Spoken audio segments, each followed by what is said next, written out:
नमस्कार। जानते हैं, ये जो महासागर हैं, इनकी शांत और गहरी सतह के नीचे एक ऐसा राज छुपा हुआ है, एक ऐसा राज जो हमारी पृथ्वी के धड़कने की, उसके बदलने की कहानी कहता है। तो चलिए आज इसी गहरे राज से पर्दा उठाते हैं। कभी सोचा है कि जो समंदर हमें ऊपर से इतना शांत, इतना स्थिर लगता है, उसकी गहराइयों में उसका जो तल है, वो हर दिन, हर पल धीरे धीरे फैल रहा है। अजीब लगता है ना सुनने में, पर जी हाँ, ये सच है।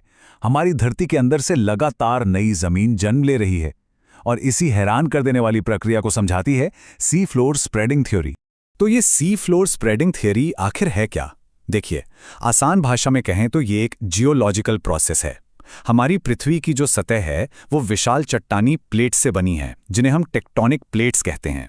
इस प्रोसेस में ये प्लेट्स एक दूसरे से अलग होती हैं, दूर खिसकती हैं, और उनके बीच में जो खाली जगह बनती है ना, वहीं पर नई समुद्री परत बनती चली जाती है। अब इस क्रांतिकारी विचार के पीछे जो शख्सियत थी वो बड़ी दिलचस्प थी। तो चलिए मिलते हैं हैरी हेस से और जानते हैं कि उनकी ये खोज कितनी अनोखी थी। तो 1960 की बात है जब हैरी हेस ने ये थियरी दुनिया के सामने रखी। और जानते हैं सबसे दिलचस्प बात क्या है? वो कोई पारंपरिक जियोलॉजिस्ट नहीं थे, बल्कि एक नेवी ऑफिसर थे। जी, वो अपने जहाज पर लगी सोनार टेक्नोलॉजी से समंदर की गहराइयों का नक्शा बना रहे थे।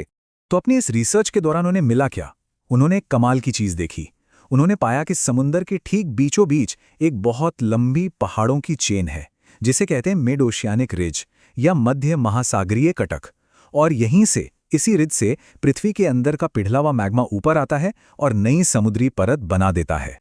ओके, सुनने में तो ये बहुत फैसिनेटिंग लग रहा है, पर सवाल ये है कि ये प्रक्रिया असल में काम कैसे करती है। चलिए जमीन बनने के इस पूरे मैकेनिज्म को अब स्टेप बाय स्टेप समझते हैं। इस पूरी कहानी का जो हीरो है ना, वो है मिड ओशियानिक रिज। जरा कल्पना कीजिए, पानी के नीचे हजारों किलोमीटर तक फैली एक विशाल पर्वत श्रृंखला। इसका सबसे फेमस एग्जाम्पल है मिड अटलांटिक रिज। इसको ऐसे समझ सकते हैं कि ये वो जगह है जहां से हमारी धरती की नई त्वचा, नई स्किन लगातार बनती रहती है। तो देखिए, प्रोसेस कुछ इस तरह से चलता है। स्टेप 1, पृथ्वी के मैंटल से गर्म मैग्मा ऊपर उठता है। स्टेप 2, वो समंदर के ठंडे पानी के कांटेक्ट में आकर ठंडा हो जाता है। स्टेप 3, इससे एक नई समुद्री परत, जिसे हम ओशियानिक क्रस्ट कहते हैं, वो बन जाती है। अब जैसे जैसे नई परत बनती है, पुरानी परत को दोनों तरफ बाहर की ओर धकेल दिया जाता है। यह है स्टेप 4। और आखिर में स्टेप 5, ये सबसे पुरानी परत सबडक्शन जोन में पहुंचकर, यानी वो जगह जहां एक प्लेट दूसरी के नीचे धंस जाती है, वहां जाकर वापस मैंटल में समा जाती है। मतलब रिसाइकल हो जाती है। एक पूरा साइकिल है।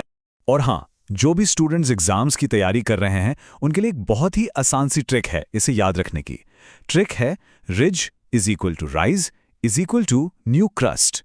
मतलब रिज से मैग्मा राइज होता है और न्यू क्रस्ट बनती है ना सिंपल? अब एक सवाल तो मन में आता ही है कि इस थ्योरी पर आखिर यकीन करे क्यों? क्या सबूत है इसका? तो भाई, इसके पीछे बहुत ही ठोस वैज्ञानिक सबूत हैं। चलिए एक नज़र उन सबूतों पर भी डालते हैं जो इस थ्योरी को सच साबित करते हैं। इस थ्योरी का सबसे बड़ा और सबसे मजबूत सबूत है मैग्नेटिक स्ट्राइप्स, यानी चुंबकीय धारियां। और ये एक ऐसा कॉन्सेप्ट है जो एग्जाम्स में अक्सर पूछा जाता है, तो इस पर खास ध्यान देना है। इसको ना एक तरह का नेचुरल टेप रिकॉर्डर समझिए। होता क्या है कि जब मैग्मा ठंडा होकर चट्टान बनता है, तो उसमें जो मैग्नेटिक पार्टिकल्स होते हैं, वो उस समय के पृथ्वी के मैग्नेटिक फील्ड की दिशा में लॉक हो जाते हैं।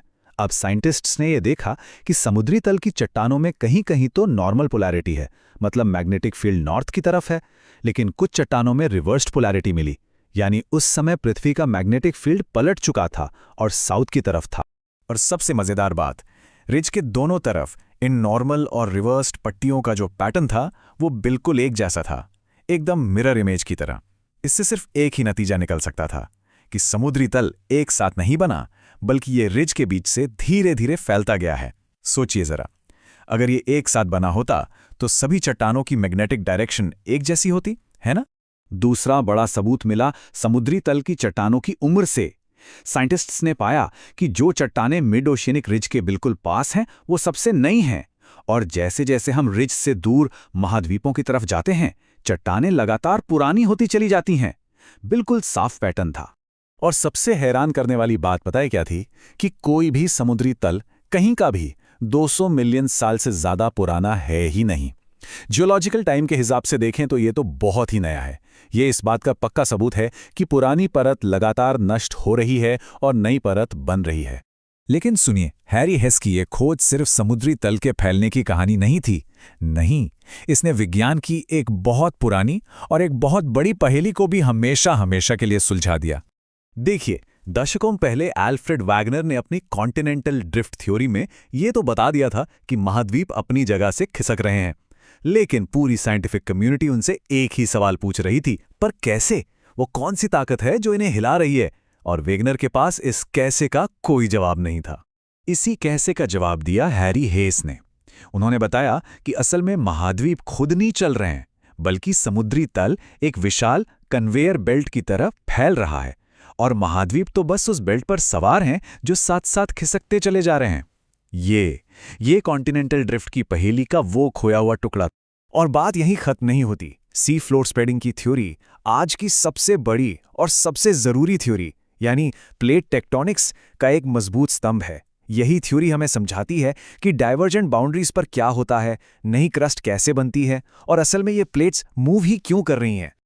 चलिए अब फटाफट सी रिवीजन मोड ऑन करते हैं और इस पूरे टॉपिक को एग्जाम के लिए कुछ जरूरी पॉइंट्स और मेमोरी ट्रिक्स के साथ जल्दी से रिवाइज कर लेते हैं। ये 4 वन लाइनर्स मुख्य बातें याद रखने में आपकी बहुत मदद करेंगे। पहला, Hess is equals to sea floor. दूसरा, ridge is equals to new crust. तीसरा, magnetic stripes is equals to proof. और चौथा, ocean floor is equals to young. एकदम सिंपल। और अगर एग्जाम में इस थियरी का महत्व यानी इसकी इंपॉर्टेंस पूछी जाए तो ये रहे आपके आंसर पॉइंट्स। नंबर 1, ये कॉन्टिनेंटल ड्रिफ्ट को सपोर्ट करती है। नंबर 2, ये महासागरीय बेसिन कैसे बने ये समझाती है। नंबर 3, ये प्लेट टेक्टोनिक्स का आधार बनती है।